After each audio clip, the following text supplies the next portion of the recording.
my trial run that I Tasha's did for talking Dan. shit. I know. Who the hell is that Bob Spot? You leave him alone. That's so funny. I'll protect you. All right. Well, since we're just a little bit late, we'll go ahead and jump into it. I'm going to start with all of the Discord questions so that we can get through those first. But if you ask a question in Twitch, please do me a favor. Don't send... Oh my. Hi. Sorry. I'm Kim. I'm D20 TV. So Tuesday. On Obsidian Scar, and he's a cleric. Deonte? I'm sorry, what was the question? I was responding to Horsey in chat. Oh, okay. The question was, let me just read it again for you.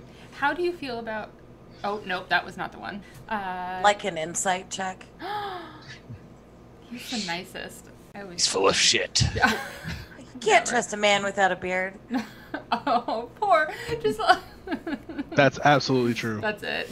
You're gonna start. Oh, you're not in my campaign. I can't give you disadvantage on your first roll for that. All right. Deonte, how about you? From Markon, hell no.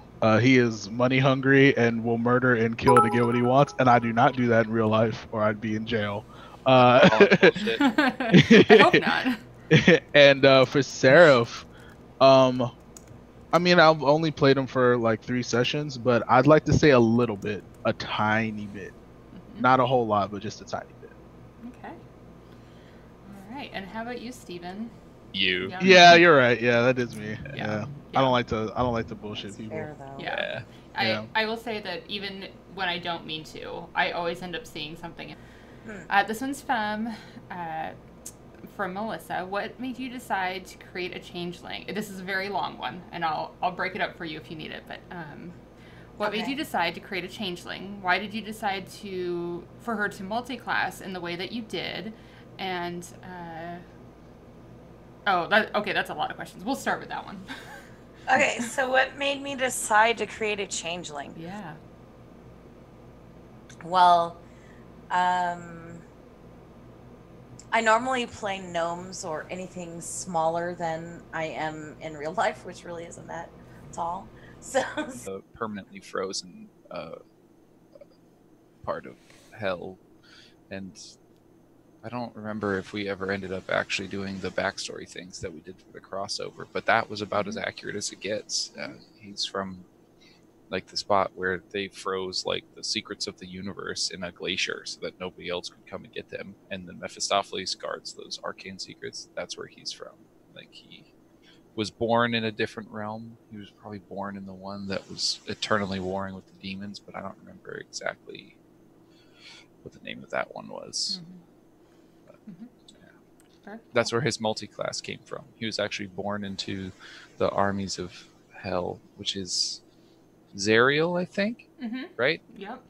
Yeah, she's the general of the armies, and then he left that to go study magic in Cania. Awesome. I only speak with authority on it because I've read your backstory 1,000 times now for the backstory videos. That's fair. Like, yes, that is all correct. Perfect. Another one from Coffee Man, Marcon. What? Your party has a bunch of long-term goals, and we know Marcon likes raising money. But does he have plans? Ari story arc and Mavriel's story arc, and probably finish out the Axel story arc. We can move on to Marcon's. His has to do with taking down an entire order, and that's all I'll say. He's basically Frankenstein's monster, but he's charismatic and is like super like money hungry because he wants to have the best equipment, the best access to things, so that when he goes and does this endeavor, he can do it to the best of his ability. Because tentacles. Yeah, because tentacles. Awesome. And another one from Coffee Man for Steven. Jefferson, as a fellow Tabaxi player, do you watch real cats to pick up on their mannerisms? And how do you keep your fur so shiny? And how does a cat man have no dex? Oh, that's a good catch there. Yeah. On the dexterity. Yeah. For that, it's just because he was reborn from a human, and I didn't much. I should note that I last week found a kitten by some trash cans and fostered it for a little. Yeah, definitely on point for watching cats. I don't want to like overplay the cat thing, but sometimes you just can't help it because cats are a lot of fun. Yeah, they're a lot of fun. And I mean, what's the As point far of as playing with fur, Tabaxi? yeah, I guess I just lick myself sometimes to try and build that in too. But I don't know if I am that shiny. Hmm. Did you manage to work in any of like the Tabaxi quirks into the character, or is it just the so far cleaning yourself with licking? No, yeah, it's mostly pretty basic cat things. But he's also like he's not actually a Tabaxi, Yeah. or as far as like culturally anyway. So yeah. Yeah. He's a conspiracy theorist, but that's more Derek than it is Tabaxi, right? Yeah. Cool. Let's see here. Okay, let's get this one out of the way from Tasha. Jefferson/Derek. Is your favorite PC character Elzaris? I mean, it's the eye patch, isn't it? Oh. Let's see. It's really hard. I will say that Elzaris has grown on me a lot lately. Especially I think this last episode we got to see her in more of her natural habitat, which explains a lot of her very silly on the road behavior. And I thought that was pretty great. So the eye patch is cool, but I'm still gonna make fun of you. You should. Hey, hey Vic. Yeah. There's a question that I'd like to answer that's in chat. Is that okay? Where is that? I was Horsey Toads. Okay. I don't see it. Did he tag me in it? No, he tagged me. It says D20. Go ahead and answer it, and then. Okay. So Nana D is just a persona of Amari. So Amari, as a changeling, can, if she spends a very brief amount of time looking at somebody and kind of, it only takes less than a minute to do. She can take on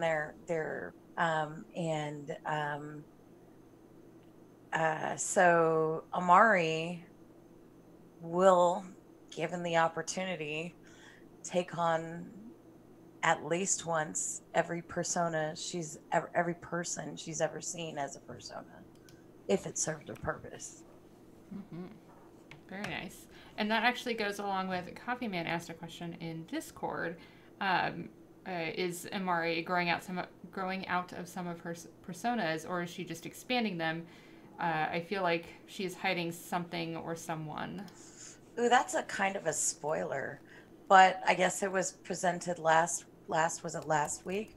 No, before they went into the Stormfall, so a couple weeks back, Aga approached Amari, and Amari was like, because she wasn't going to go up the Sturros, and Amari is like, you have ruined my efforts, hard work, 8 years in less than 3 days. It's not that she would abandon a persona, but if she feels it's outlived its usefulness for that particular town or that region, then she'll put them on a shelf until she next needs them, or needs to personify that,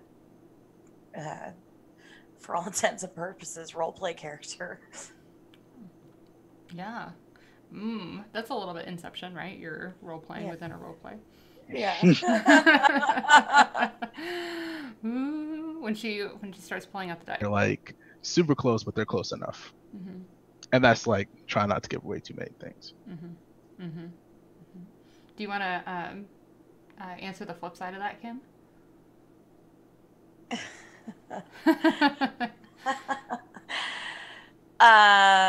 Amari sees Markan as, one would see the opposite side of a coin, I'll just say. In some regards, they're very similar but opposite. But definitely, I I have to agree. They are associates, nothing more than that. And, at least that's how she sees them. Oh, very cool. And we're both grown, so Hey, these things sometimes, happen from time to time. There's a reason we have that TVMA. Yeah, I mean, you do what, it's better to know who you're in bed with than not. Absolutely. That is true. That is very true. How does your character see Stormfall? I guess they're kind of looking for just like, how do you view them, and your... A few questions that kind of asked how Aga felt about multiple people. Mm-hmm. And so I feel like there's just like one answer to most of those questions. Mm-hmm, and mm-hmm. Everybody is a tool. Mm-hmm. He does not really have friends in his mind. In his mind, he really only has like allies, friends adjacent. Mm-hmm. Like the times that he looks like he's making a friend, what he's doing is making that person feel comfortable and indebted to him emotionally. Mm-hmm. And he knows that that's what's happening, and he needs those people to help him in future fights, protection from devils that might come after his soul when he eventually betrays the hells, like that kind of thing. So he looks like a nice guy. He's not. That's kind of like my way of internally having Aga being an evil campaign and not being a dick as a player at the table. Yeah. And it's kind of, that's how I struck my balance, was like, yeah, he'll do all the things that all these people expect of him and want him to be, but it's mostly to get to the goals that are his own and to make them feel indebted to him as a friend, when he's really just saying, okay, now I have ensured that this is a tool I can use later. Yeah, but he doesn't view people as like friends or family or anything like that. He just makes them feel that he does, which is totally awful now that I'm saying it out loud. Oh, yeah. But you got to find a way to make it work, right? Yeah. Oh, and apparently I have to put a disclaimer that Daxel's an exception. Apparently. Oh. I'd also like an insight check on that, please. Yeah. You're not here, Tasha. You don't get to dictate. How about Kim? How do you feel about the Stormfall group? From Amari's perspective, so the group, the Kyr's Lament group, is shaping her to be who has shaped her to who she is going to be. Mm-hmm. Whereas coming across this new group of people and meeting each of the ones that she did meet, it's a different toolbox. Mm-hmm. For her. So rather than like a carpenter's toolkit, this would be like a provisioner's toolkit. Mm-hmm. For her. But she is so very confused by them. They seem very connected, mm-hmm. which makes no sense to her, given the Kyr's group. But me as a player, as a viewer, I love the Starfall group. I've been watching it for a while now, so the feelings that my character has versus me are two obviously different things. Right, obviously. Well, Deonte boot scooted, so we'll skip over to Derek, Jefferson, Derek. There was a really good one from Stephanie here that I wanted to ask. What are the RP challenges you faced when going from Derek to Jefferson? Oh, man. Well, so they're obviously very different. And like my personal challenge was that Derek was a lot of fun. Mm-hmm. And I had to try and find ways to make this sort of reborn version of him also fun, which mostly shifted to his bloodlust, I think, is how I coped with that. Again, but that's more of like a personal coping mechanism to enjoy playing it. So it's really just the lack, because we were having such a fun, silly time. And then I kind of had to take a back seat, and you guys were having a great time. And I was watching it being like, man, they're having so much fun right now, but I just have to be all down about it. So yeah, that was my personal struggle. Yeah. That makes sense. What made you decide to play him differently though? how did you decide like the minutia of what you were gonna change? Yeah. So I thought it was just the way things kind of shook out, and Derek's death while hunting for dildos, Daredevil. which is how he went down. Yeah. Some character growth, and basically what, if you're watching the show, he's slowly regaining his form back to the Derek that everyone met in the beginning, with maybe a few lingering quirks. But I didn't really think that Derek Bardson, who believed himself to be invincible, which again happened because of dice rolls, that happened to just go long enough that he believed he couldn't be harmed. There was no way he could go through that and come out the same. Yeah, absolutely. That was a pivotal moment for the group. I tell people, if you're not caught up, just start with episode 12 with Derek dying and then go from there. Yeah. Deonte, I don't want you to miss your chance to tell everybody how Marcon feels about the Stormfall group.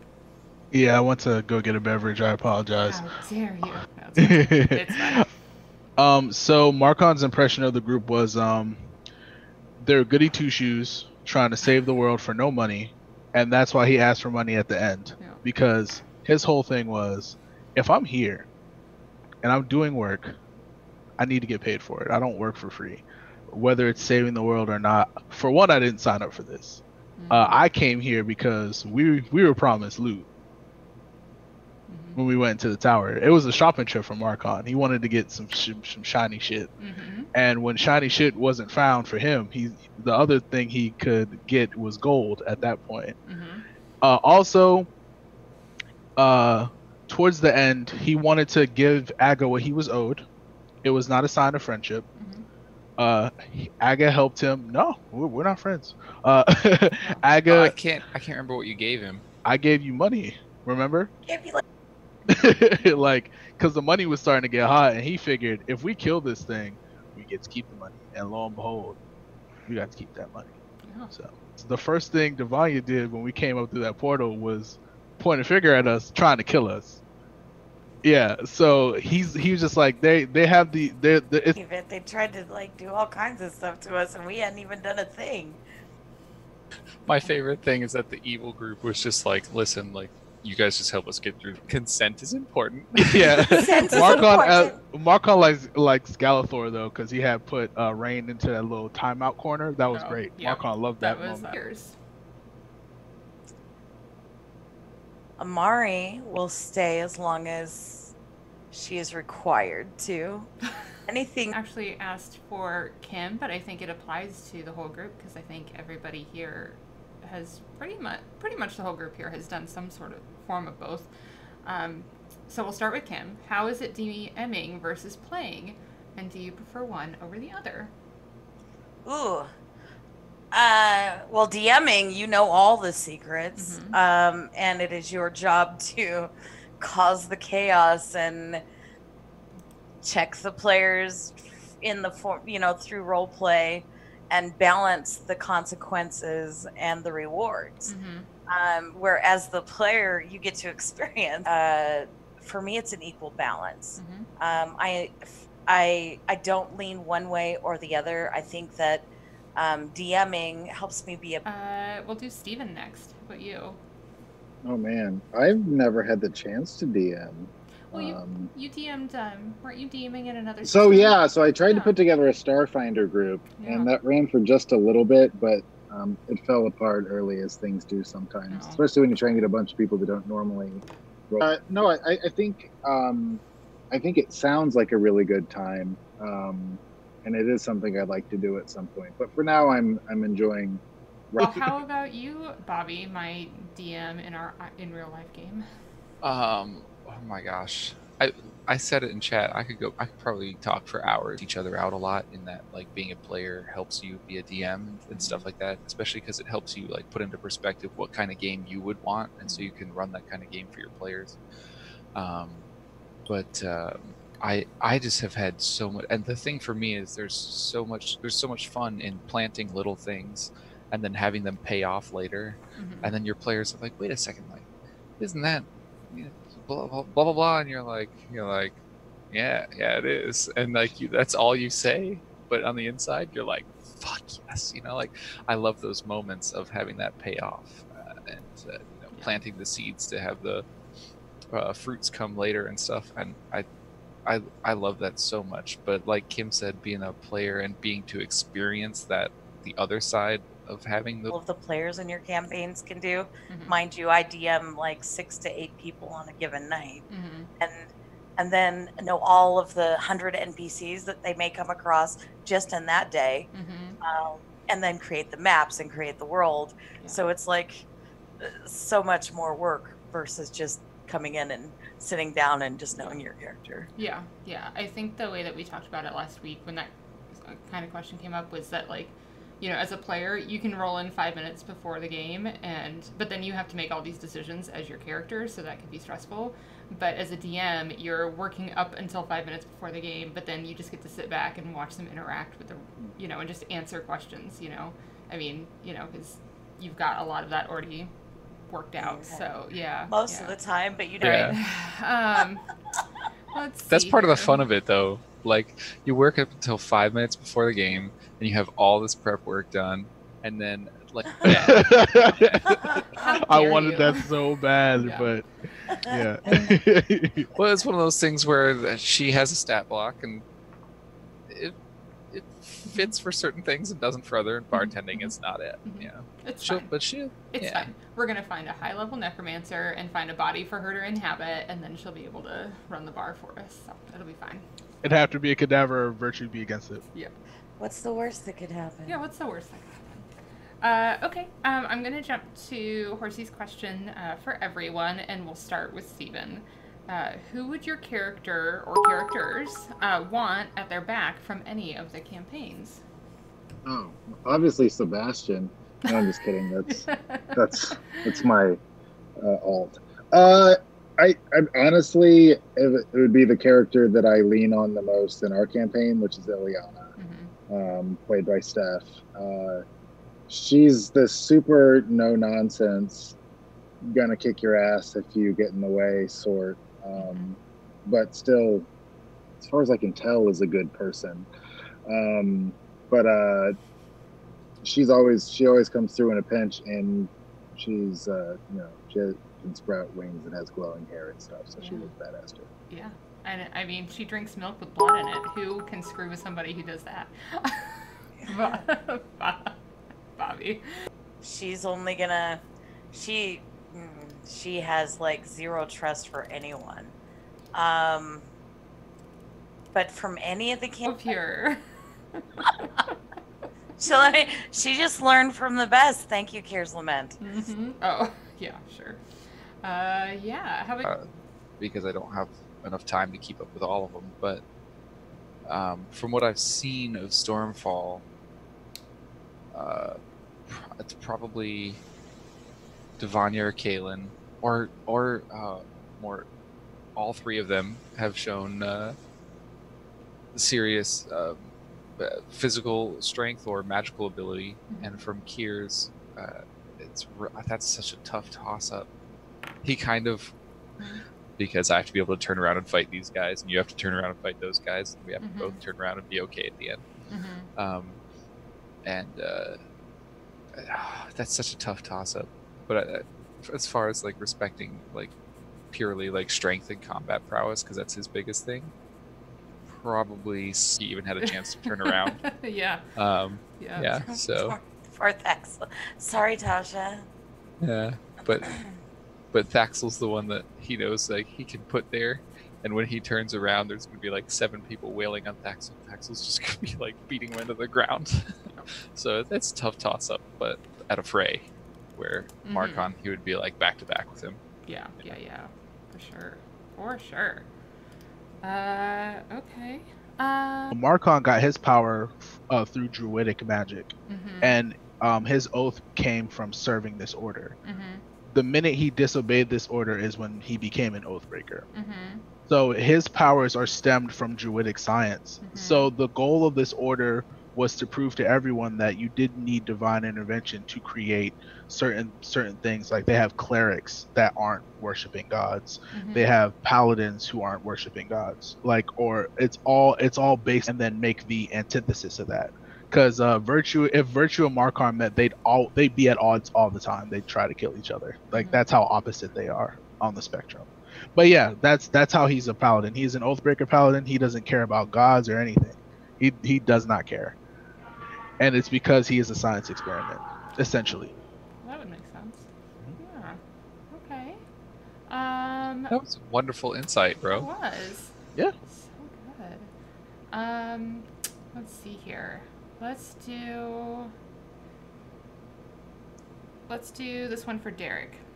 So Steven. That would be a fun thing to do if it happened. Anne was really interested in what Victoria had cooked up with the Tabaxi tribe, who were getting high on catnip all the time. Apparently, they're actually pretty great. I kind of don't even want to be in the campaign. I'm just going to stay there.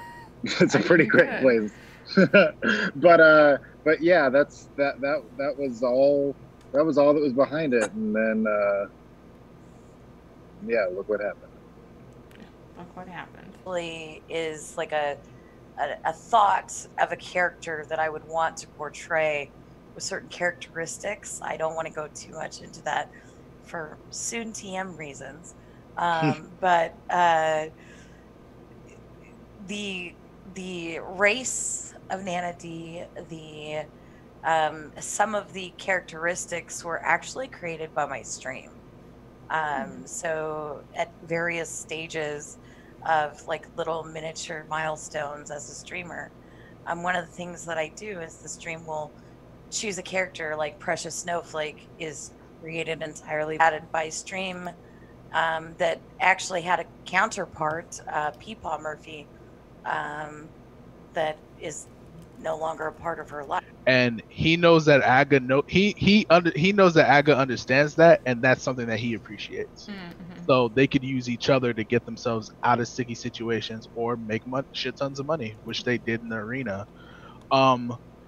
So outside of people who are in Kiers, I think he would want to have Devanya at his back, and possibly Mortimer, because when they did go into the Wizard's Tower, whenever Mortimer used the anti-magic field, and he was able to go in there and kind of stop shit, that's like perfect for a martial class like Markarn to come in and wail on shit, because like he doesn't need magic to do what he has to do unless he's smiting. Yeah.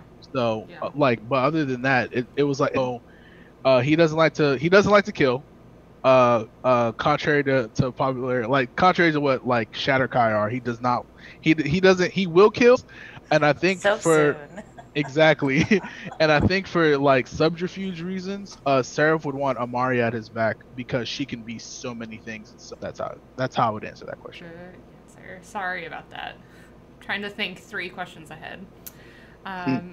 Okay, so Bobby, for first impressions were very, very, very shallow. We didn't get a lot of time to interact, I think, in the first crossover. It was just very like dramatic moment to dramatic moment, and we were there for finding one thing, and it got stolen from us from both groups by Sam.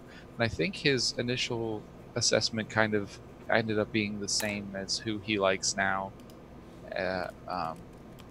because he saw Kaylin in heavy armor, and so he was like, okay, can hold her own, like that.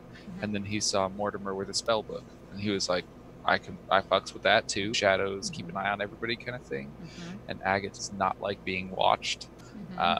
He, like mutual like understanding of when somebody does that to him, he's like, I worry about you, kind of thing. So he's a little worried about him, but his short interaction has not been enough to really base much off of.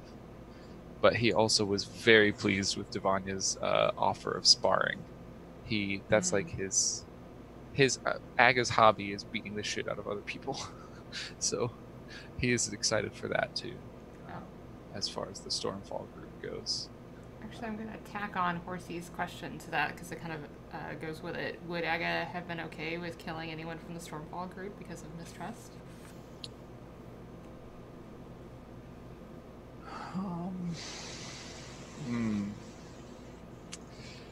I mean, I think if I'm going to be brutally honest, the only reason he didn't attack Rain is because we're players at a table, and I'm not holding like 100% true to exactly what he would do, because I still want it to be fun for everybody. But trying to cast the same spell on him twice, having him pass the DC the first time and the second time having to counterspell it, he does not. Toying with his mind with magic, the quickest way to absolutely make him like the worst enemy out of him. You want to fight him face to face, he can respect that, but you try and toy with his mind with magic and he's gonna be fucking pissed. So probably Rain, I think, would be the only one. Other than that, I mean, there's no way in hell me as a player am ever going to even have my character fight a dog. It's not happening. It's not happening. So no. So that could never happen. But other than that, he really would have zero remorse in ending anybody who caused a serious problem for him. He tries to see things as opportunities as opposed to obstacles, but if you make yourself an obstacle, he'll simply barrel through you. That's his whole thing. Yeah. Perfect. So Kim, this one's going to be for the DMs. Dominus asked, what is the biggest derail your players have ever done to you? So think about that a second. Okay, I'll think about that. I'll give a joke one. Every Sunday from 10 to 1.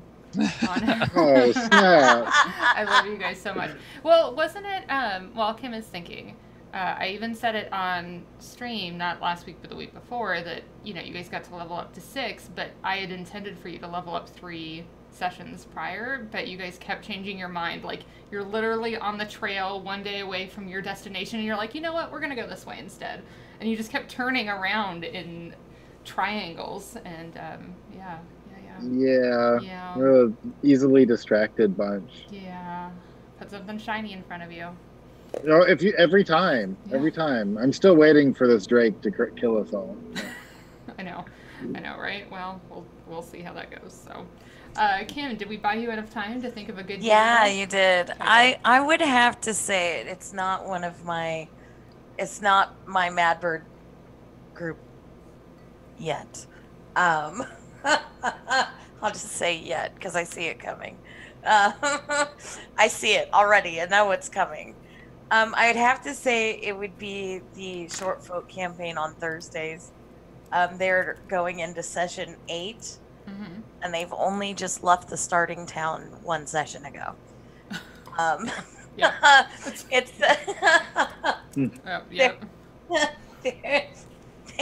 they have I had to make a deal with them just to get off an island they were on for fear that they would be there for 5 sessions.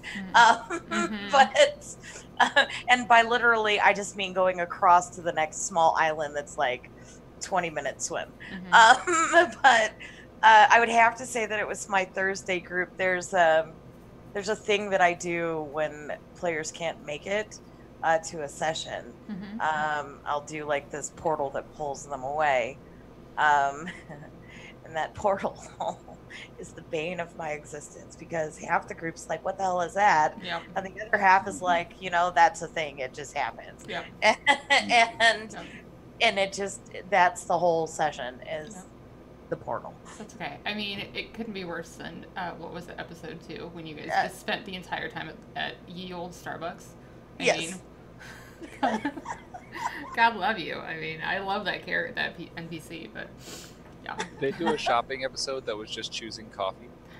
They made their own coffee drink TM, and they've created their own brand of to-go cups, and they invented breakfast sandwiches, and they each ordered separately. That's about right, Steven? Was there much else? I mean, and then you guys all sat outside. You pissed off Ileana, so she went and played music across the street, staring that at you, happens a lot, actually. actually. I mean, yeah, it was. Yeah. yeah, but It's fine. I love like the guilty head scratch that came with that. That happens a lot. It's okay. It's lots of fun for me. So, how about you, Bob? Oh my God, it's definitely you and Deonte, and I've DM'd I think 3 groups now, one online, 2 in person. Victoria, do you remember the Mushroom Man when we were down in that cave? And, Yeah. and my character said he'd go kill him, and he ran away. I had Whoop. I had two moments in early in the game with you guys that were really big derail moments. One of them was the mushroom people. I had myconoids that were going to actually offer you guys some assistance, and you had in this cave that you'd been exploring through had explored every inch of every room until you got to this point. And then you said, fuck that thing you carefully prepared. Look at this iron door we'd like to go through, and just rushed through the iron door to the next part of the dungeon. And then at the very end of that whole cave encounter, and you guys, I'll try and give a brief amount of context to everybody watching. There's a world-altering plot. The characters are trying to stop it, but it's not a huge rush. And in getting themselves initially entangled in this plot, they really royally pissed off an adult white dragon and had to run away from it. This adult white dragon has a blood mage working for him, and the blood of 2 of the players was collected by the blood mage, so they were concerned about them tracking down those players' families. One of those players' families, which is at Victoria's, is on her character's family is on a different plane of existence, so there's little fear of them getting to them there. But another player is simply literally like the most average. Like, I was a farmer, I went on an adventure, I became a D&D campaigner, and so his family is just like this little farming town, and they were like, well, we have to go get my family. And I was like, damn, I was really hoping to kill them. And so then they go back to his family, and took a whole detour to go rescue his family and migrate the village because a dragon might show up. And they actually took the time to remove the village from where it was and migrate it somewhere else. And it was a whole wonderful derail. I loved the whole story that came out of it. I got to tie a few things from other players into it, and I enjoyed all of it. But I was planning on them going through a different path to get to where they were and encountering different players' backstories and stuff. But it was totally off the wall, and I was like, oh shit. The best laid plans, and they come up with something, because we have to have like five to 6 different things just in case, because we know our players so well. And they always pick that one thing that you were like, what? Wait, this one, what? Every time. We fucked that up so bad. Oh, but you didn't even. That's the thing, is like, it wasn't even a fuck up. To be honest, if you guys hadn't have done it, he would have come back to a ghost town. Yeah. You know what I mean? Like, so it's one of those things where, like, you guys doing that definitely saved his family. See, we're good people. Yeah. Forget about those villagers I accidentally murdered. Okay. That was me. That was me, not you. Your my thunderstep? No. That was so funny. Yeah. Okay, here's a good to everyone question. How do you feel about the campaigns that you are in? Or how do you feel how the campaigns that you're in are going? So, anyone want to start? And I'll work you around. Oh, I'll start. Okay. I haven't been in Stormfall yet, so I can't speak to Stormfall. Yep. But Kiers is an absolute blast. A lot of the games that I have been in, especially because a lot of the people that I initially got into D&D with have been very, very like combat heavy, roleplay light. And being in this group where it's roleplay heavy, combat light has been a very fun like change in my play style. I found that I really would love like a perfect balance of both, but it's very rare to get a perfect balance of both every session. But I think that it is so much fun, and it is incredibly cool to have all of like what got me into D&D was Critical Role, and seeing all of them have like honest to God like conversations with each other in character. I was like, that's really cool. And then I didn't really get a chance to do that as a player until like Kiers, And so for me, it's literally like 90% of what I wanted out of D&D in general. So I absolutely love it. I think it's going great, and I'm super excited to explore everybody's backstory. I know that she just joined, but I cannot, well, just joined, quotes, air quotes, but I can't wait to see like Amari's backstory. Like I know that shit's gonna be crazy, and I'm super stoked for it.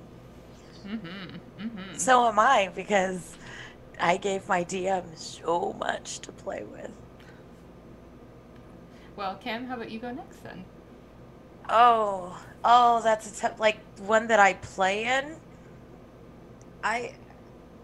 Because I DM for about to be 5 games a week, and then I play in 5 about to be 6 a week.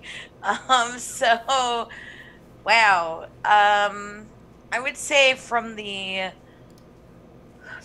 role play, Cures for sure, because it challenges my character, and like the concept I have for her. When I first joined the campaign, Amari was a literal true neutral, which I never played blank slate. And within the first session, her path was laid out for her, and it was just based on interactions, not necessarily combat, which we've only just, in 2.5 months, we've only just started like getting into combat. But like for like combat heavy as a player only, not as a DM, Kira's hands down is my favorite. But as a like knowing what my players are going to be, it's a toss between Court of Thorns and Rise of the Serpent, only because they have guides that I roleplay sometimes. And I wrote them, so I know what they're about to experience. And I know how heavy the combat's going to be, depending on things. So those are my slashes. Okay. How about you, Steven? Go around the circle. How's my campaign going? Yeah. I'll put my earbud out if you want to. I say my DM kind of sucks, No, so yeah, it brings it all down. Just kidding. I think it's a blast, and I sort of hop off of what Bob was talking about. I think we role play a lot more than I thought we were going to, but we have just the most delightful conversations. And I think sometimes Victoria's like, "Can they just shut the fuck up and move on with the story?" But we're just going on about something random, or whether we're killing too many animals in the forest and how much we actually need, and just weird things that come up depending on which one of us is sort of in the mood to start it. And then but then there's still a good mix of combat and a lot of adventure, and now we're apparently in the midst of a conflict that's way bigger than we are. And so it has everything. It's a really good time. Yeah. Hey, like if you guys just want to sit and talk about what you're gonna do next for the rest of your lives, I don't really care, as long as you're having fun. If you don't stop us, we just might. Yeah. I just try and gently remind you, what time it is. That's all. And Deonte, how about you? How about your 2 campaigns? So, to what Bobby said earlier, like whenever I first started playing D&D campaigns, all of our sessions were combat heavy, and a little light on the role play. So it's been a transition for me, like joining this community and joining into these sessions to where they are role play heavy. I would say that it is a welcome transition, but I would like a little bit more combat, just because that's my favorite part of D&D. Like roleplay, I do like to roleplay as well, but combat I find enjoyable as well. And sometimes like there'll be like a long lull between sessions to where we don't actually get any type of combat. So I would like a little bit more sprinkled in there, but like as far as role playing heavy, it is helping me become a better D&D player, because now I have to think about the thoughts and motivations of my character, other than like how hard they can hit something. So that's that's what I'll say. I do like the heavy role play aspect, but I would like a little teensy little bit more combat. Is a little bit. Yeah. Yeah. Sometimes you just want to hit something. I gotcha. I gotcha. Okay. Especially for a class like Paladin that's like built so like around combat. Yeah. And around being like the like stalwart defender of blah blah blah. You know, like I feel like especially that lends itself to like, oh man, like I feel like I have no skill proficiencies to offer to this conversation, you know? Unless it is conversational skills, Marcon doesn't have shit really. So well, that's when it surprises you when you make a character choice and you're like, oh, I didn't know I was going to make that character choice, but now it's a thing. So, okay, great answers. Okay, let's do a couple of individuals. Aga, what made you decide to go with ice armor? Obviously, we know it's probably from where you are, but why ice in particular? Well, actually, I think this one's kind of cool because Dan kind of gave me the reins on it. When I was creating the character, I talked to Dan about 3 different character concepts that I liked. And I said, which one do you think will fit with the group? And he said, well, I mean, they'll all fit. I mean, which one are you most excited about? And it ended up being Aga. And I said to him, I really like the idea of, since he's this devil born in hell, that kind of enslaved by them, but trying to get free. I like the idea of, if anybody has ever played StarCraft 2, there's a character, Tychus Finley, who ends up put into like basically Warhammer 40k Space Marine suit that's locked, that he can't get out of until he finishes whatever deal he made with the bad guy.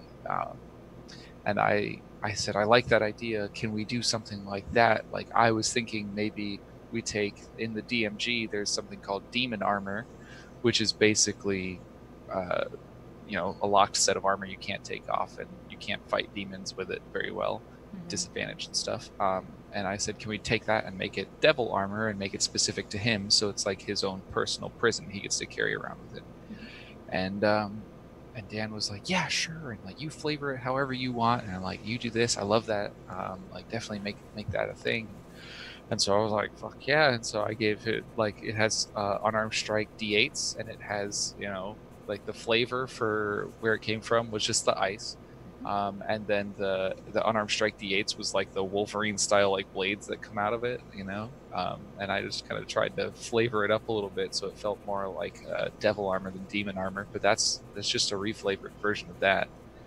And when Dan gave me the green light on that, I was like, let's see how much flavor we can pump into this. And I just thought the ice was like a cool touch that I actually kind of made off the cuff when the first character he interacted with was Dina, who was a flame-based sorcerer, and so it was kind of a impromptu.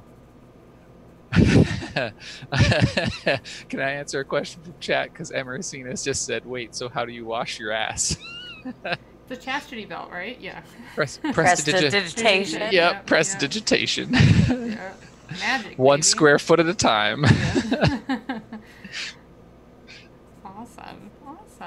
Okay. How about... Sorry, trying to make sure I don't miss all the ones in Discord. Steven, who do you think Derek's closest to in Obsidian Scar? And why? Oh. So that's actually harder than it seems, just because of his sort of transition. Derek sort of kind of clings from person to person, and actually I would say the person he was closest to was Locke, who he lost because the Randy couldn't do it anymore because of scheduling conflicts. But in our story, he just left a mysterious note, and Derek didn't believe that he would have just left on his own without saying goodbye, and that's why. And yes, we had said that he had a chest filled with dildos, and that was his stuff that Derek went looking through to try and figure out, because he had left his chest there, was trying to figure out what happened to him, because there was all sorts of other weird stuff going on, at least in Derek's mind. who is very paranoid. Yeah, and so it really hasn't been very consistent. So I don't think I can really give a one-person answer. If I could give an answer for you, Oh Steven, yeah, Do go it, for Kim. it. if I could give an answer for you, just as a viewer watching Obsidian Scar, I would have to say honestly, it's Tasha's character, because all I'm gonna say is Knight of the Glitter Bomb Dildo. That's all I'm gonna say. Yeah, okay. And she was Yeah, the that's- only one that was like hardcore. Let's get him. He's fine. Everything is fine. She was in denial. It was actually, I didn't know anyone could be that touching toward Derek. It was actually kind of emotional, weirdly It's enough. fine. Yeah. We'll just get him there. It's fine. Yeah, no, that I would have to say, as from a viewer's perspective, it's definitely Tasha's character. Yeah. Yeah, I can totally accept that. Yeah, that was a good point, Kim. That shocked me as a DM. I also was a little shocked on the flip side when Ileana and the rest of the crew were like, "Oh yeah, he wants to be a tabaxi. We're not paying for him to get resurrected." Yeah. Oh, so mean, so mean. Okay, cool. Okay, so this is a group one. We'll start with Kim. What do you consider is a good session from a player's perspective? I think that one was from M. From a player's perspective? Yeah. Like me being the player, what a good session is? As a player, what do you consider at the end of the session when you were like, yeah, that was a good session? People being true to their character flaws and bonds. Everybody taking a moment to even just a thread of character growth. But most of all, moving more than 48 feet is amazing to me. Mm-hmm. Mm-hmm. And like getting beyond that very small room and going outside. Yeah. To me, that's the best part for me. Yep. How about you, Deonte? So yesterday we had a Court of Thorns session that I thought went really well because the group was finally starting to work together instead of arguing with each other. Mm-hmm. So we got put in a couple situations where we did have to work together, and we actually got told directly from, like, she for all intents and purposes is the head honcho. Like, all right, stop fucking around. Y'all need to listen to this person, help this person do this thing. Let's go.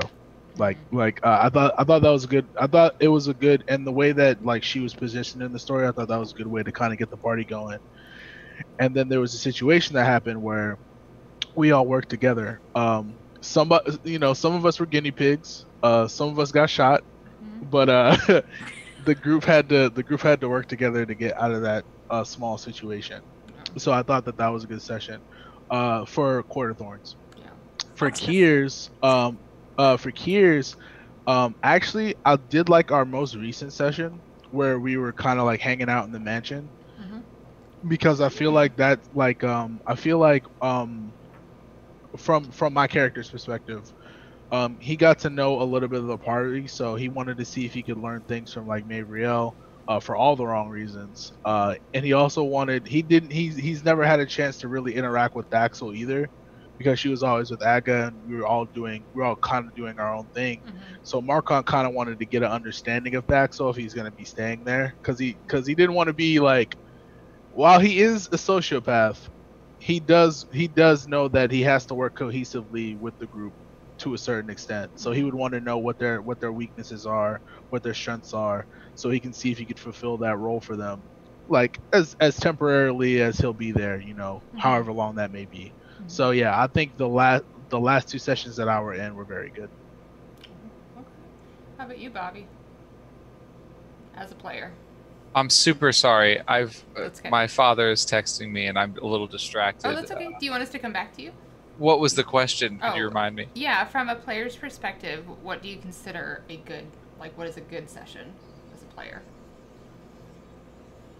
I mean, I don't think we've had any bad ones. I mean, we're a pretty cohesive group, like not like as characters, but as players. I think we communicate pretty well, and we all kind of set the expectation right as far as Kiers goes. I can't speak to anything else yet, but I feel like we communicate well. You know, we kind of know what everybody's expectation is. We kind of know what it is. For me, I have a lot of fun with. I'm weird. I have a lot of fun optimizing a combat character and then playing it with roleplay mostly. So for me, I could do both, and I don't know. Any D&D is good D&D as long as it's not bad D&D for me. Right. I'm really happy with just about anything, but I think that our Kiers sessions on Tuesday have been an absolute like lighthouse in a stressful life for a long time for me. So I love it. I don't think there's a single session where I can be like, that was bad. Yeah. You know, even if there were moments I didn't like, it's normally because my character didn't like them, and so I was like, but not because the session was bad. It's because that moment sucked for the character. Yeah. Which that shit creates drama. It's part of the fun. Yeah. Absolutely. So, yeah. All right, Steven, what about you? Yeah, I think to me, I think what I just like to, you know, we're on screens and we can see each other and people are having a good time. Like that's all I really care about. So everybody gets to be involved. I'm pretty like conscious of not trying to railroad things, and like I think with the 12th episode when Derek died, I sort of unintentionally, most of it was just Derek working his way toward death. And that was in January, and I've like basically just been like hanging out in the background most of the time since, and letting everyone else make executive decisions. Not even so much as a character thing, but just as a player thing. Because I like to make sure, at least, you know, I can't guarantee people are getting what they want, but I certainly don't want to be the one to stop them. And so I'll look around and see, and I think this happened with Tasha once. Like she hadn't really, I think she had been busy through part of it, and wasn't involved. And so toward the end of it, I'm like, I'm going to go have a conversation with Tasha now, and I'll just find a character reason to go do that and make sure that she, you know, had a bigger part in the episode, and things like that are sort of what I care about, because as Bob said, any D&D is good D&D, and I'm having a good time no matter what. So. Yeah, absolutely. Yeah, I would just want to mention that I want to piggyback on that too. As long as everybody's having a good time, that's the best. Yeah, absolutely. I know I'm the question reader and not the answer, but I'll say that for me, it's absolutely, if I feel emotions, like if y'all make me laugh so hard I'm like losing my shit, if I'm feeling all the feels, if I'm like on an adrenaline rush because we kicked ass in battle, that's when I'm like, oh, that was a good session of D&D. They're all good, but that was a good session. So that's, you know, that's like all our sessions here. I seriously, my cheek, when I say on stream on Sundays that my cheeks hurt, no, Siri, fuck off. Every time. Oh my God, so embarrassing. Did you say your cheeks hurt? Yes. Look, do you need more salad, or should we toss it? We didn't have a TVMA for tonight. I don't have one for stream yet. But I have, like, I don't know, my cheeks are so pointy. They hurt when I laugh too hard. And the Sunday crew, man. I have to mute myself way too much. Okay. Good. Bobby, I hate you so much. I'm assuming it's happening in chat. That was good. No, it was me and my cheeks hurt comment. This just happened. Just happened. Okay. We'll go back around the opposite way. So we'll start with Steven. What was the hardest cliffhanger you were dealt? Oh, man. You know, we haven't had too many really awful ones, but just like 2 episodes after I came back from death, we left off with me like having like 3 wraiths swarming at me. And I was like, no, I can't die again. I just came back. And having to wait after that kind of sucked. That does make sense. Bob. Rhea. Rhea. Yeah. we were having this great session. We were gonna have Thax get her revenge. We were gonna murder a lich. It was gonna be like the end of a like backstory adventure, and we were gonna move on to whatever the next adventure was.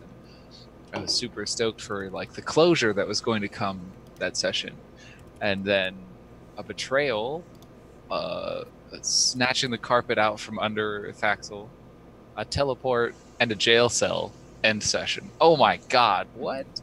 I was so torn that night. I had trouble getting to sleep that night. I remember that, and I was like, because I was so stressed out. It was an absolute blast. I loved it, but it was like, oh my god, it was a hell of a cliffhanger. I guess I will say the episode before that was my biggest cliffhanger because I knew it was coming and I was being eaten up inside that whole week because I knew it was coming and I was like, God. I hope it's He was still being eating you up extra inside. nice. Yeah, He was being extra nice that whole week. Yeah, if you, yeah, it felt like We lived like kings right before that betrayal. Yeah, I hope that it still every night eats you up inside. I hope. No, I'm fine now. I don't remember what order we were in. Deonte, you go next. So, for Kiers, my biggest cliffhanger was when Aga and I were in the pit and that monster came out of that fucking troll. I'm like, oh shit, she found us.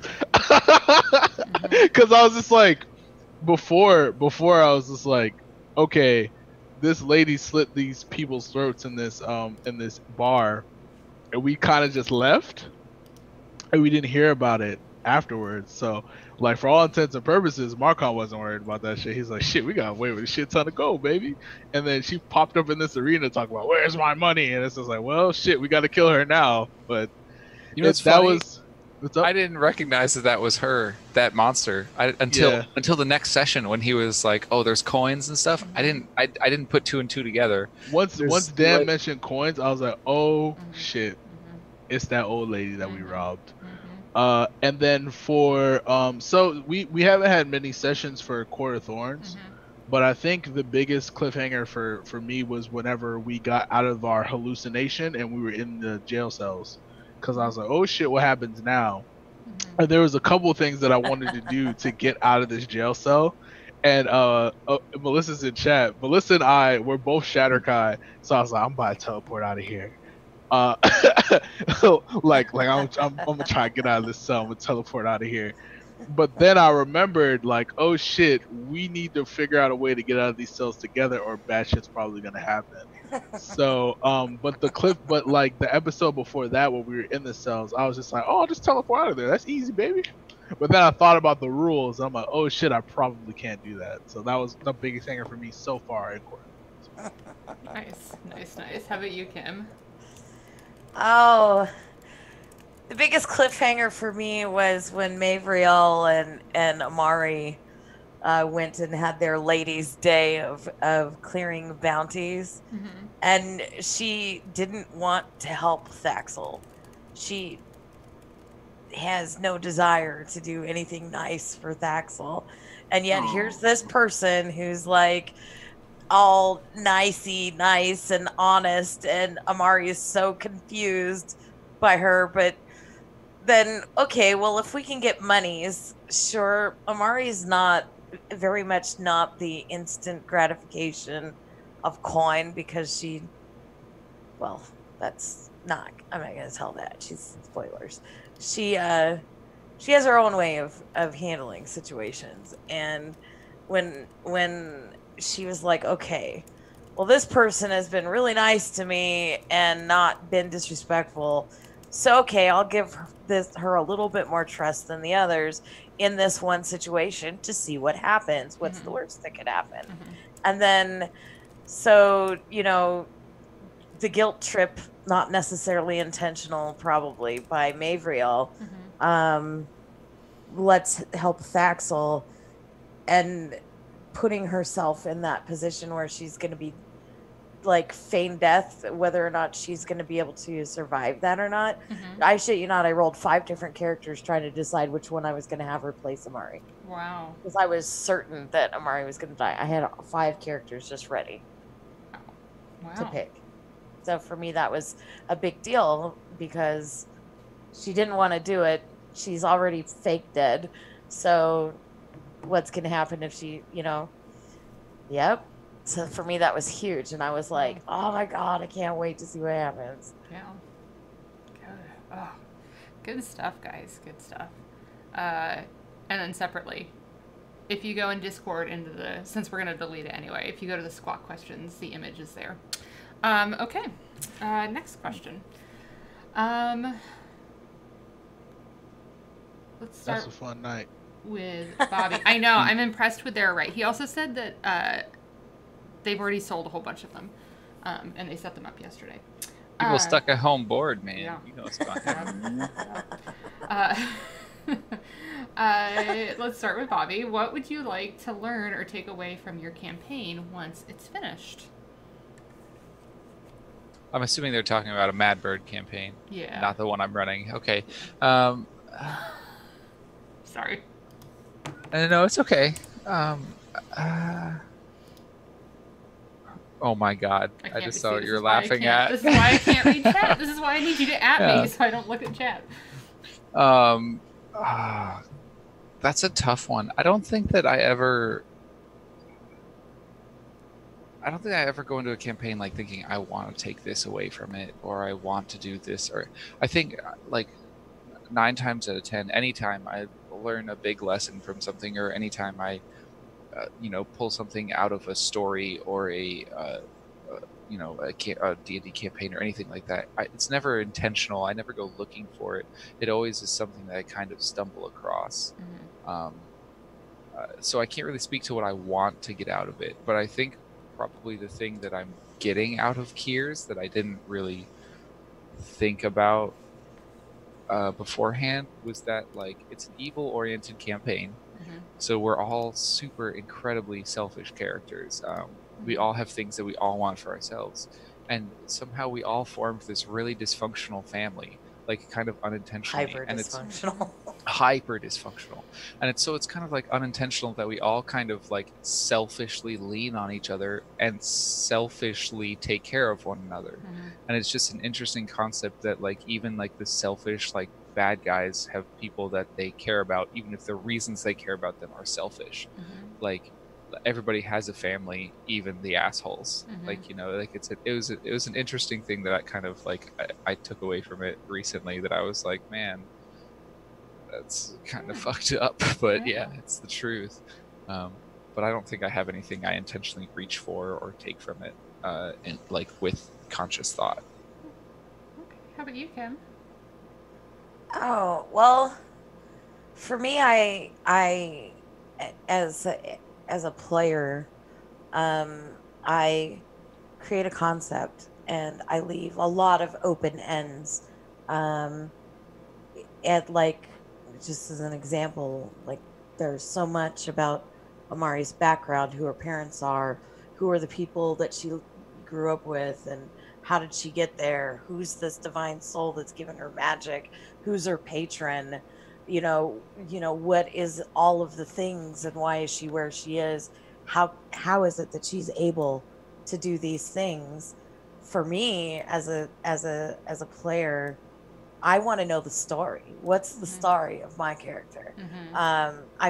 I know this small smidge, but I leave so much to a DM to play with that I want to know what is my character's real story, and just experience that. So for me, that's what I go in, is the story.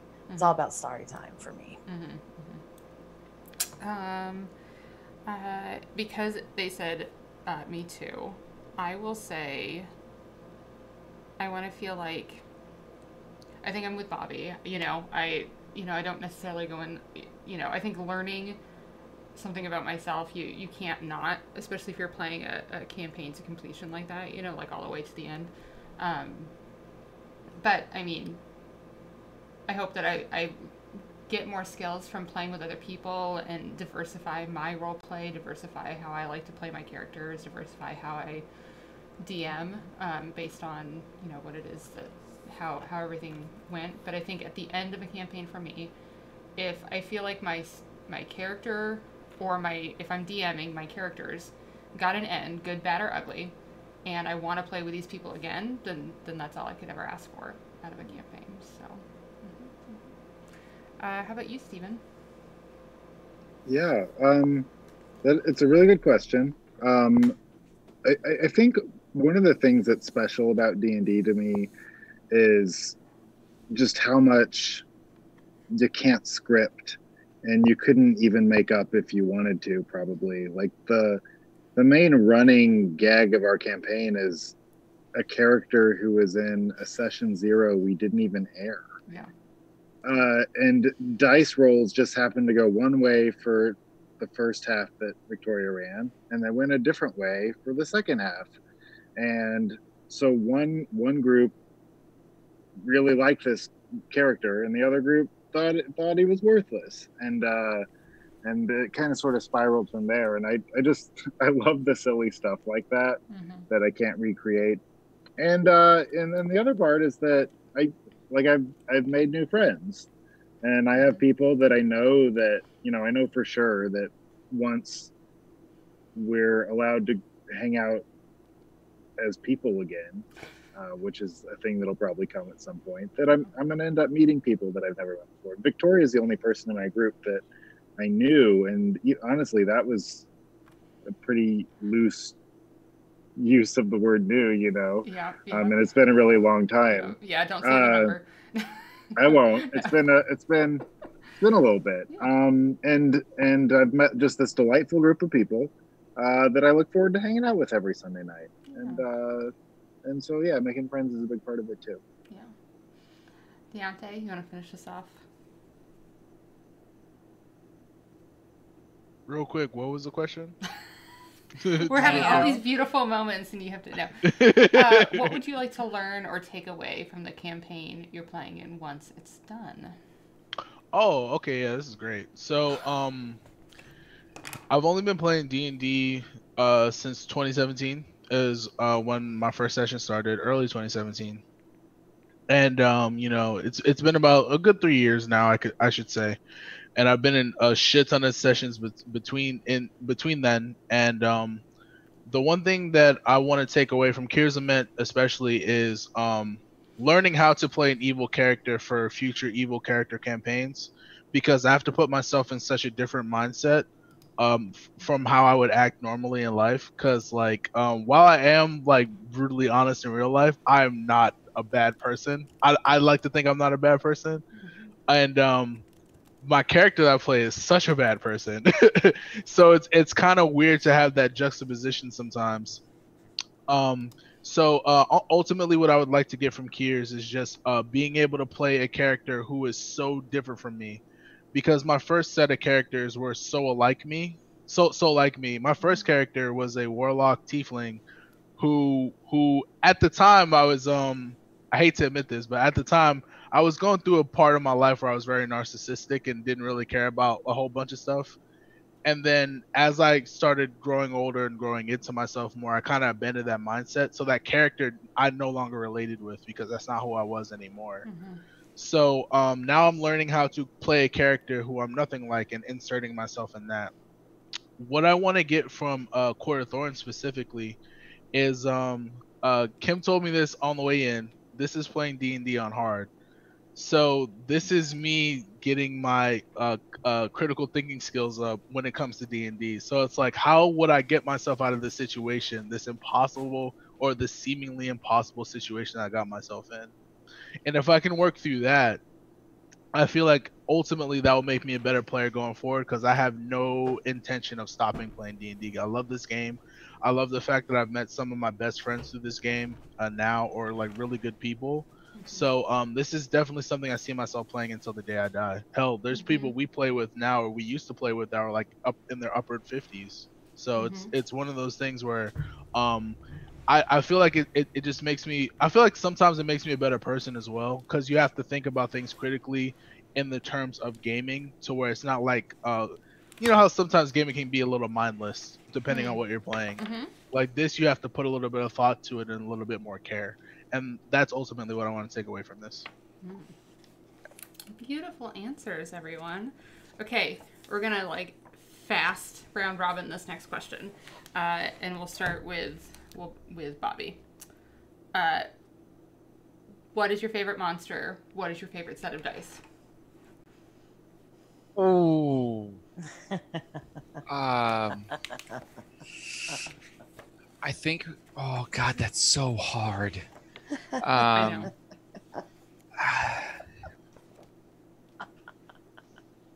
I think if I had to pick a favorite monster that I could actually use, because I think most of my favorite monsters are actually I can't use to their full ability because they're just you have to wait till somebody's level 16 or something.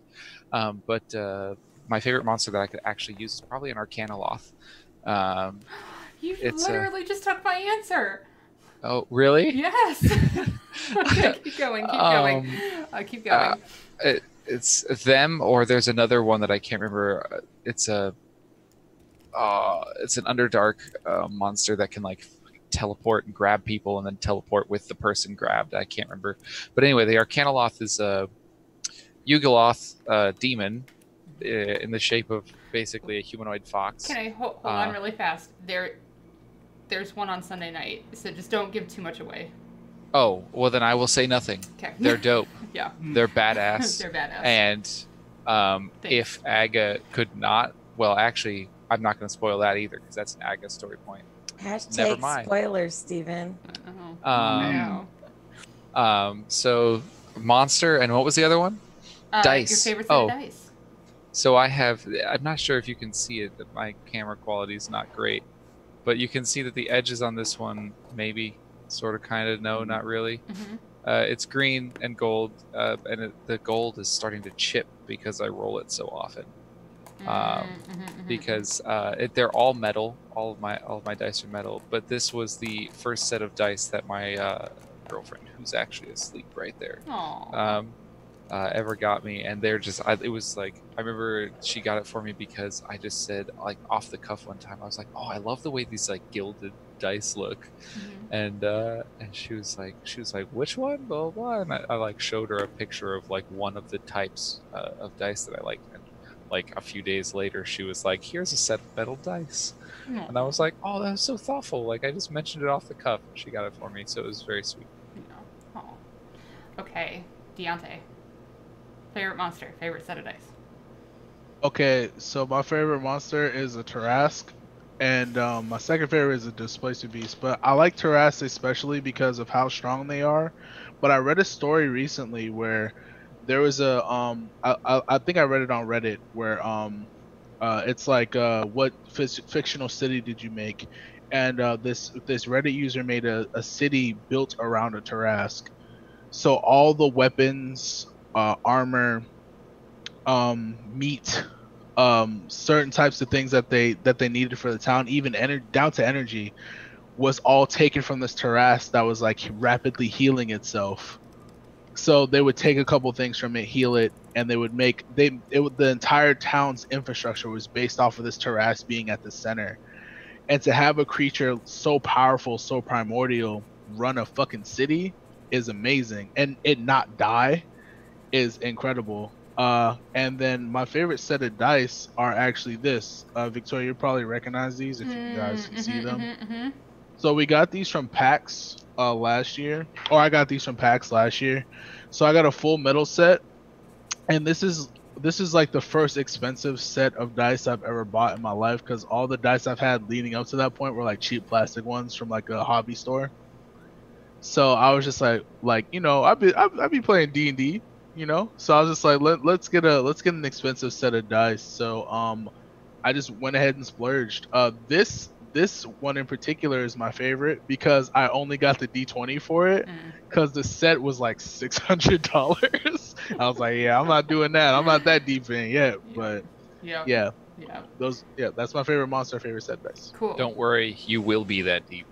Probably. Yeah. For sure. Yeah.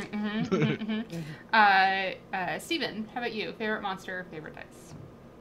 Displacer Beast, and all my favorite dice are still in Japan. Oh, And it's a sore. I'll get them, just not yet. one day. Yeah. Yeah. You'll get them. You'll get them. Kim, favorite monster, favorite dice. I actually have two favorite monsters. Okay. Beholder is like one of my favorite. But obviously Cthulhu is my favorite. I mean, because tentacles.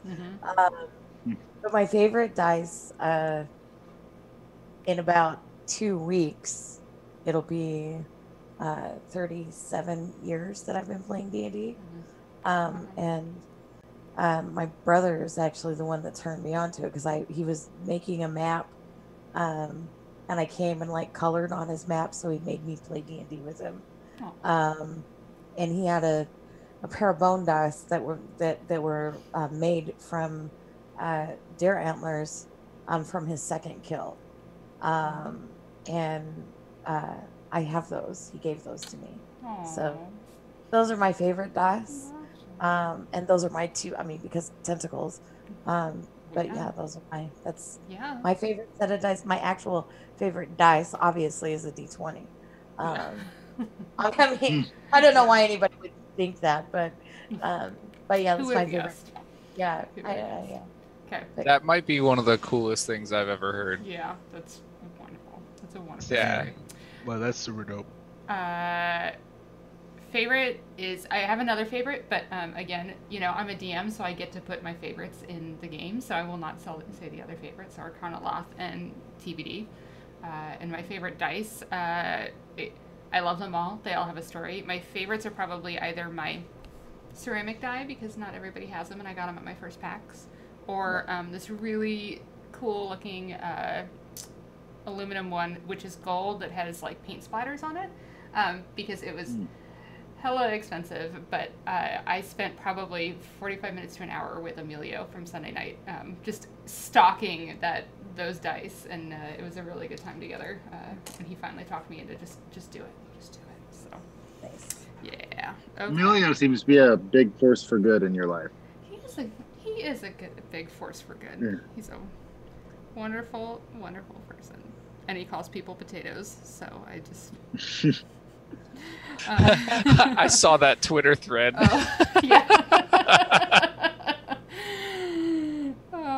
Okay. Okay. Another group question. We'll start with Kim.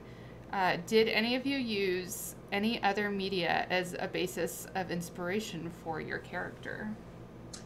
I don't, actually. I mean, a lot of people can tell you that I don't. You could talk to me about a movie all day long, and I will look at you with the blankest stare. Everything that I do or try to do for my characters, I try to do as organically as possible. So I don't. I pull all of the stuff from somewhere back there and in the darkness that is my mind. But yeah, no, I don't pull it from. No. How about you, Stephen? Derek definitely had a foundational basis of what if Jaime Lannister was a doofus, and that was kind of the building block of that character. Yeah, so short answer. Yeah, I love it. I totally know we're not supposed to do this, but can you expound on that a little bit? Yeah, do it. Yeah. Please do. Well, Steven, please. There's a lot of stuff in his backstory that hasn't come out yet, and who knows? Well, I guess it sort of will. But he's definitely. I wanted him to sort of look like him, although now he's a cat, so he's more like Sir Pounce at this point. But he thinks that he's better looking than he is, and that he's more charming than he is, and he had a bit of a scandalous backstory, but it wasn't the person he was sleeping with wasn't his sister. She was like I'd like an insight check.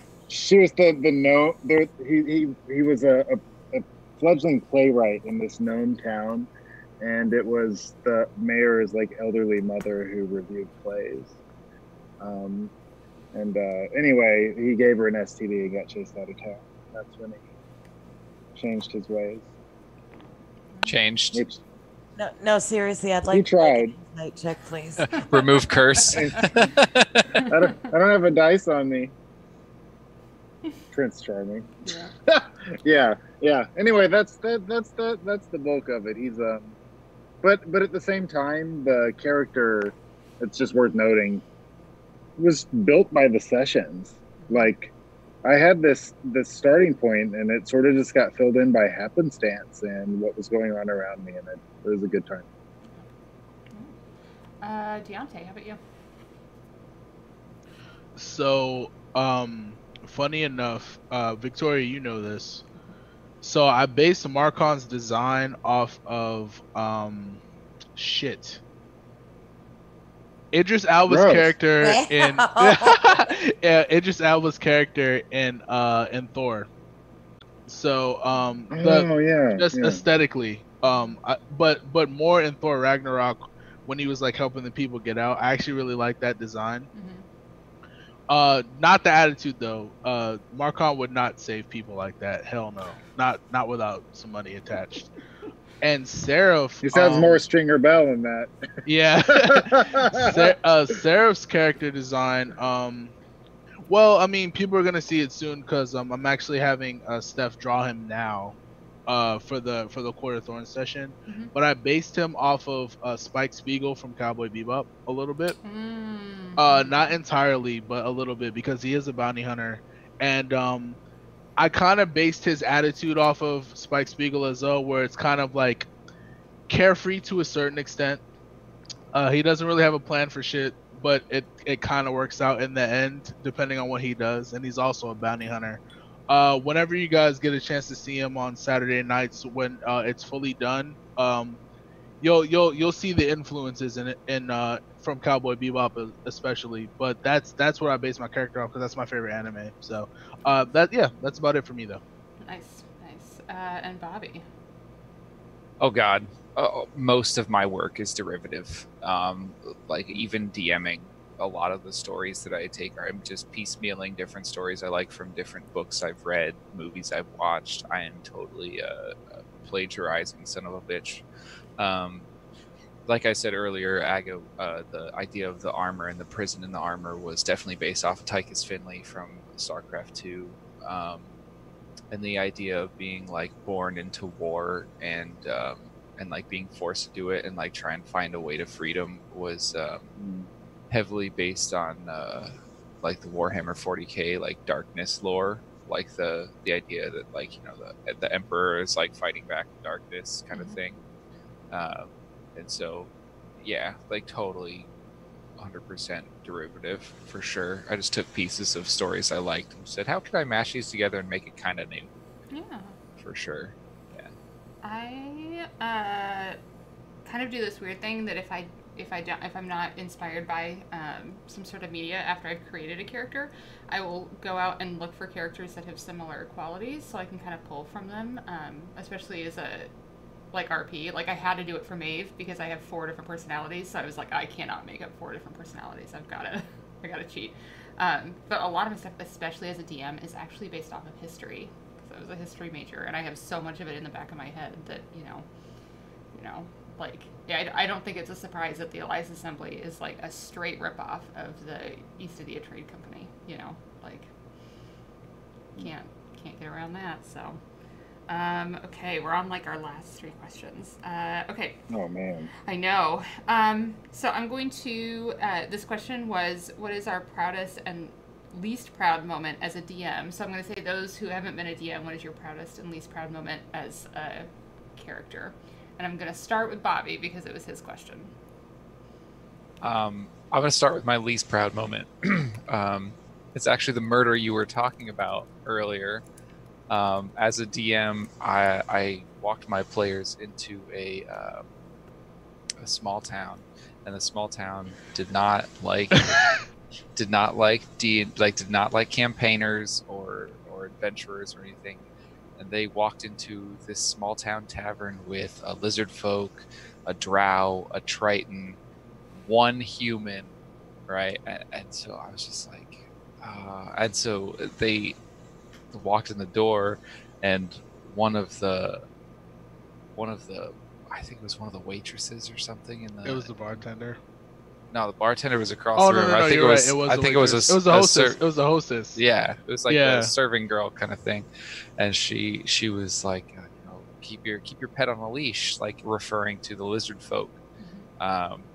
Because I wanted to make it clear that like small town D&D like did not like anything out of the ordinary. Like they had their small town. And I didn't let anybody roll any persuasion checks. I didn't let anybody roll anything to try and like diffuse the situation, and just escalated it as a DM, like until the point where they were like, "Oh, we need to leave," and Thunder stepped out and killed 3 civilians. And then my human player, in his frustration, just stabbed the bartender in the neck and ran. It was just like one thing after the other that like I definitely had like several moments where like the players were like, "I'm giving you an out. You don't have to fuck us here." Like, and I definitely did not let them take those. And it was a big learning moment for me as a DM to be a yes man. Like when somebody says like, "Oh, I want to like talk this person down," give them the option of talking that person down, even if it's unlikely. Let them roll the dice and see what happened. That was the first big moment for me where I was like, damn, I'm not a yes man. I felt kind of bad about it, but it was a good learning experience, and I think I became a better DM for it. But my proudest moment was actually a one-on-one session with one of my players. My girlfriend actually is one of the players in the group, and I did a one-on-one session with her about her divine soul sorcerer drow, learning about what her source of power was, like going into a church and conversing with like the priestess of the god, and I made her cry. She was full on like multiple tears coming out of her eyes at the end of it, and I was like, I have my player emotionally invested in her character. I am so proud. And it inspired me. I haven't done it yet, but I am writing up one-on-one sessions for all of my players because I want to do it for everybody.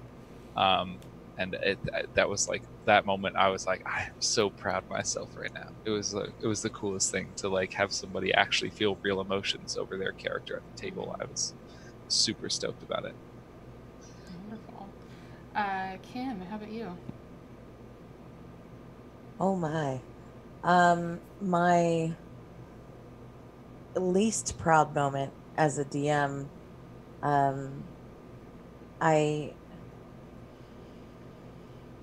would have to say there was a time that I was asked to co-DM a final battle, and that this I talked to the DM in great lengths about what their intent was, and getting all the information that I could, but I didn't take the extra step that I normally take by talking to the players individually, because I'd never met them before.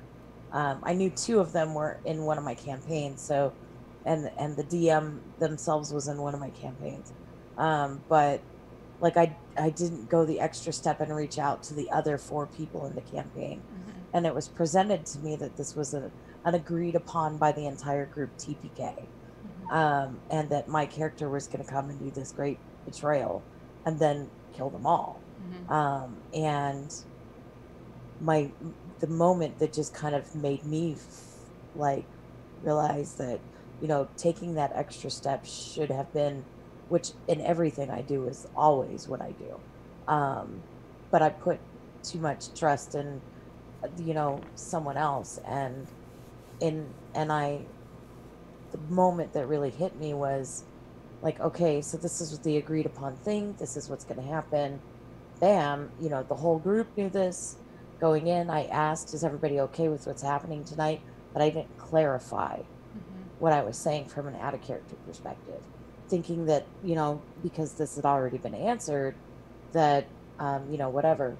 And so when it was time for that betrayal to happen and doing like an insta kill, you know, power word death, and hearing like the emotions from the other players, that crushed me as a DM. Even though I know that I wasn't wholly responsible, as a DM, you're still responsible, even if you're there for one night, to the check-ins with everyone.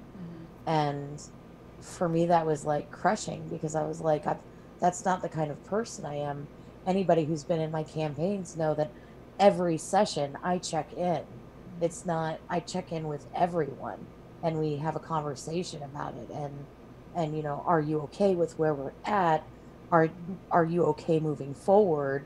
I mean, we have a safety toolkit, you know, if something's going wrong, this is, so for me, that was my worst, like, wow, out of all the years that I've been doing this, and this one time I failed. And even if it wasn't, you know, wholly my fault, it was still my responsibility as a even co-temporary DM to check in, and I skipped that step. And I'll never forgive myself for that, because there were people that were just crushed. And that totally, you know, as much as I like to, you know, make sure people are okay, I didn't that one time, and it put a bad taste in people's mouths for D&D, because this was their, you know, a character they invested 2.5 years in, and I didn't go the extra step I normally go. And so for me, that was my most, you know, wow, what did I do moment. But for me, I won't say that there is one particular moment that is the best moment or my most proud moment as a DM. I think for me, every campaign, I take the time. I do my session zeros a little bit different, because I have a session 0 with the players, and then I have a session 0 with all of them. And so going through talking to everybody, brainstorming, making sure that this is really what you want, warning people of the repercussions, and then having that role play session before we get to the session 0. I would say that there's not a player that I've, from my point of view, that I've had a one-to-one with before our session 0 that hasn't left that session feeling connected to their character. Because if they don't feel connected to their character, when I'm like, okay, we're done, then I go back to step 1. So for me, every character every player that I've had is in itself a very unique experience. And those are my proud moments, a conglomeration of the, you know, 200 people that I've dealt with in D&D, you know, plus. So that's me. Beautiful. My least proud moment, I was a young DM. I was very much focused on making sure that I created a curated and unique experience, and my players were in a situation where they tried something that I had not anticipated, and because I was still brand new at D&D, I, you know, took the liberty of saying that it didn't quite work the way that they had wanted it to, so that it would still sort of fit with, you know, where I thought they wanted to go. And they didn't seem to notice. It ended up not being a big thing, but it's something that I will never forget. I will never forget that suggestion spell that I should have let work the way that they wanted it to. My proudest moment, though, was probably, you know, there was one session in particular. I remember everyone just had a lot of fun. It didn't seem like there was anything special, but everyone, you know, walked out of it having a lot of fun. I got messaged by somebody later, and they were like, yeah, it was such a great session. I was like, oh, that's awesome. And then it was like a week or two later that I talked to a friend of ours that was outside of this D&D group circle, and they were telling me things that were happening in our game that they wouldn't have known if they hadn't been talked to about it from this other player. And that told me, oh my gosh, these people love their game so much that they're talking about it outside of this circle of people. I'm like, okay, that for me is like, okay, then they're having fun. I don't have to worry about it. So, yeah, that was mine. Steven, how about you as a player? Oh man. Jeez. What? Well, it's proudest No, or least. no. Yeah, But I don't know. I don't even know if it's worth doing player wise. I I kind of just try and go with the flow and have a good time. And yeah. as a player, I feel good if my pun game's on point with Derek. And then I feel bad and sad when I get outdone by Steph, which happens. So. Yeah. All right. Perfect. Deonte, anything to add to that? So I think my proudest moment as a player was Bobby was there for this. So this is at the end of our campaign. This is effectively like the final battle. This is where shit gets resolved. So I called a hurl through hell with my character because he was a warlock, Pact of the Fiend. And the DM said, "All right, I'm gonna let you do it because you called it." He's just like, "Okay, now roll for damage," and I rolled a nat fucking 20. So what ended up happening was with that nat 20, I was able to double my damage from hurl through hell, Mm-hmm. and I hit the big bad for like 186 damage. Mm-hmm. And that is like effectively the most damage I've ever done in D&D, like single damage I've ever done in like ever. I And think you did what, 1d8 for the damage die and then 10d10 for the hurl through hell? yeah. And then I think our table rules were that you maximize the damage and then roll on top of it. Yeah, and it was like Oh my God. 186 damage. So like I effectively killed her, and then before the battle, I had spells prepared to kind of like get ready for this. So I had like power word stun, um, slow to slow things down when we were in the middle of the circle, so she couldn't move. There was so many like I had my spells planned out because you only get I think 3, but you get to cast them at max level. I believe we ended our session at level 15. Mm-hmm. So I only had 3 spells to cast at max level, and I picked the right ones. And that ended up putting us in a position to where we could beat the actual big bad, who ended up being Mephistopheles. I don't think so. Or like a Oh, flavor of Mephistopheles, I was believe. it? Yeah, because she summoned him to come to the plains. Sure, maybe. I don't know. Yeah, so like it was like Mephistopheles like flavored, and we ended up beating him. And I think that was my proudest moment, was like getting like at calling, not getting the crit before I called the hurl through hell. Like I was just like, I called the hurl through hell, and then I got a crit afterwards, which is fantastic. So Yeah. that was probably my proudest moment. Cool. Cool. Awesome. All right, last two. We'll make them fast. First one. Would you ever consider LARPing your character? So we'll start with Deonte. Go ahead. Fuck yeah, I would do that. Like as Sarah Fisher, because he has so many different things he can do. He has a chain weapon, he has a crossbow that he can use at close range because he has crossbow expert as a feat. And for Marcon, absolutely, because he's a paladin, like he's like a martial class that can do extra like magical damage. Mhm. All of his spells are smites, all of them, Yep. or damn near all of them are smites. So like, yeah, hell yeah, I'd learn my character for Yeah. sure. All right. Steven. Oh yeah, I would. Hell. That's all. Hell yeah. Of course I would. Just so you guys, I mean, if you don't already know, I worked at the Kansas City Renaissance Festival for years. And before that, I worked as a historical reenactor for years. So, bitch, I probably have Mavriel's stuff in my closet somewhere. So let's do this, guys. Let's do it. Kim. If I was going to LARP any character, it would be Amari, because I know what Amari can do and I know that I can physically do it.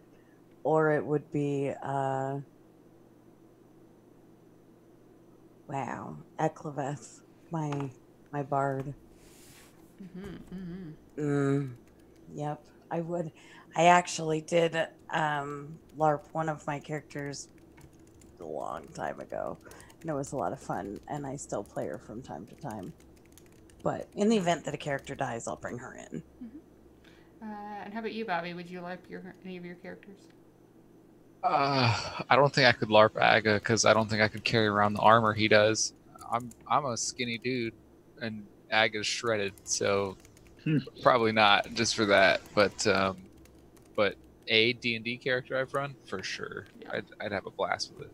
Yeah. I think I'd have a lot of fun with it. All right. We're gonna start with Bobby. Work our way around. What's your favorite story arc of any of the campaigns so far? Ooh. I've really only been through one so far. I mean, I kind of came in right when we started doing Thaxels, and we just finished it. I think that was a lot of fun. I thought it was crazy that like I came in Pele, and like met everybody, settled into like the home in Pele. As soon as we're settled, shit's broken. You know, like it was crazy how quick that happened. But yeah, I think it's just that one arc as far as the Madbird campaigns have gone that I've been in. So I think that's the only one I can really speak to.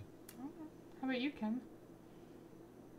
Sorry, what was the question again? I shut my thing. What has been your favorite arc of any of the campaigns so far?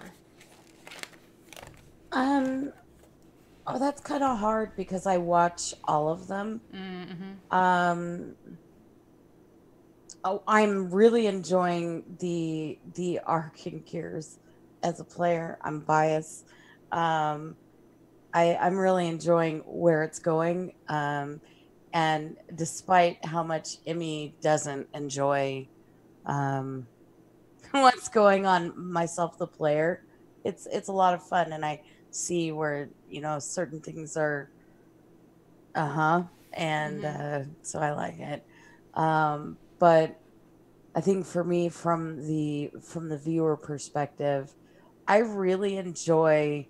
I'm really enjoying Obsidian Scar, and I've been I've been watching for a while, but I have to say it's a toss for me between Obsidian Scar and Stormfall, but mostly, I mean, watching especially from seeing Steven's character going from one aspect to the other, plus all of the, here's this one character that's like, come on, everybody, let's just hold hands and come in my hole, and like my magic hole, and Tasha's character going and cleaning house, but more for me, it's the yeah, let's not do this major thing that we were on the road to do because we want to help unicorns. For me, it's watching all of that. But I think if I'm not picking Kirselman, I'd say it's Obsidian Scar. Yeah. All right. How about you? I almost called you Marcon, Deonte. I was gonna say it would be the first time somebody called me Marcon. Yeah, but I knew you was Deonte first, so I shouldn't call you Marcon. I know. Honestly, I do like to kind of echo what Kim said. I am biased with Kier's Lament story arc because it is the first story arc I came to on the channel. I'm relatively new, so like coming into that like fresh into the Ray of Betrayal, and then kind of like getting things resolved with Axel, and now we're probably moving into Amari's arc. I'm just glad to be along for the ride for that. And currently in Court of Thorns, I mean, we have like story arcs building, and I know a lot, so it's one of those things where I'm excited for that to come into fruition the way that it will. But for the other campaigns, I don't get a chance to really watch them a lot, and I'm actually gonna make an effort to watch them more. Like I'm actually gonna go back and watch like the VOD for stuff, because I'll be there for like a few minutes, and then like I'll either pass out or like I'll have to like go do something else. But I do Yeah, wanna y'all are my bedtime stories a lot. Yeah, so like I'll be in the middle of watching like Obsidian Scar and pass the fuck out. Yeah. because it's like it's Sunday night, so I was like, so like I've seen all the episodes, but like through closed eyelids, because like it's so late and it's a Sunday night and I have to go to work in the morning. But so I do want to like venture into those campaigns and then kind of like figure out what I want to like what story arcs that I'm interested in doing that. But yeah, I'm biased to Kiers because I'm in Kiers, so that's what I would say. Okay. All right. How about you, Steven? Just to keep it short, just talking about this made me realize how much I missed playing on a ship. I thought I was gonna be on more ships, and I need to get back on a ship. That's all I got. Look, man, I gave you guys the opportunity to get on a ship, and you were like, "No more fucking ships." So that's that's your own fault. I could go on and on about my favorites since I've been around the channel for a while. My favorites in Stormfall and what's going on in Forsaken, and obviously I need to get caught up on Court of Thorns. I think my favorite right now though is having watched the Obsidian Scar group go from being so silly and sort of like nothing's gonna happen to us to that unintended arc of, oh my gosh, someone died and we couldn't immediately bring him back, and it had to be this whole quest to bring someone back, and now we gotta take shit a little bit more seriously. Not 100% seriously, but a little bit more seriously. So I think that's my favorite so far. So woo, I think we did it, y'all. We did it. Thank you so much. Thank you, viewers, for hanging out, for all the incredible questions, for all the great questions in Discord, the questions in chat tonight. Lots of fun. I want to give a special thanks to the four of you for coming to hang out. Steven for coming last minute. For the three of you, I know everyone's super busy and it's been crazy, and so I'm glad you guys took some time to do a little D&D therapy with me. So let me run through all of our streams really fast, and then we will call it a night. So this is Mad Bird Squawks, our D&D therapy talk show, where we have a smattering of some of the players from all of our different campaigns to talk about what's going on in our stuff, how we feel about D&D. And that's every Wednesday from 10 p.m. until we're finished. We're trying not to go the full 1 a.m. Route just because all of us have other things that we're doing during the week. And then Thursdays we are offline, but you can go to Kim's channel, D20 TV, and catch the Small Folk campaign, which is adorable, and there's lots of good stuff going on over there. And then Fridays is our Stormfall campaign. That is our good, aligned, very dramatic campaign. They've been going the longest. I think they just had their 2-year anniversary, so lots of fun there. Saturday nights, Kim DMs the Court of Thorns campaign, and that is, okay, let me see if I can get this right. It's all about sort of horror and mystery and sanity and definitely psychological. Yeah, very psychological. It's about to get a lot more creepy. Yeah. At the player's request. Yeah. I got shot in the chest. And I love that that's on Saturday nights, and then you flip around and on Sunday nights, Obsidian Scar is, our proper naughty campaign, our extremely, I mean, there's some good storytelling and there's a lot of good feelings in there, but it is definitely our silly exploratory campaign, so it's very lighthearted. Then Mondays, Steph DMs are the Forsaken game, and that one, they are quest hoarders. They love their quests, but it's all about like forbidden magic and just an interesting twist on the traditional D&D world. And then finally on Tuesday nights is Kier's Lament, our all evil campaign that most of us are a part of. Tonight it just so happens to be. And yeah, we're coming down off of some crazy stuff and about to pick up on a new arc. So all good stuff. Thank you again, everyone, for hanging out. Thank you to both Kim and Steven, I think, for the biddies. I really appreciate it. I think you guys were the only ones. Sorry, I don't have the special Dan interface to tell me what was going on. And thanks for putting up with all the tech issues tonight. Hopefully next time I have to cover for Dan, it won't be so crazy. So everyone have a fantastic night, and we will see you tomorrow night on Kim's stream, all right? Have a good one. Thanks, Good everybody. Bye, guys. Bye, guys.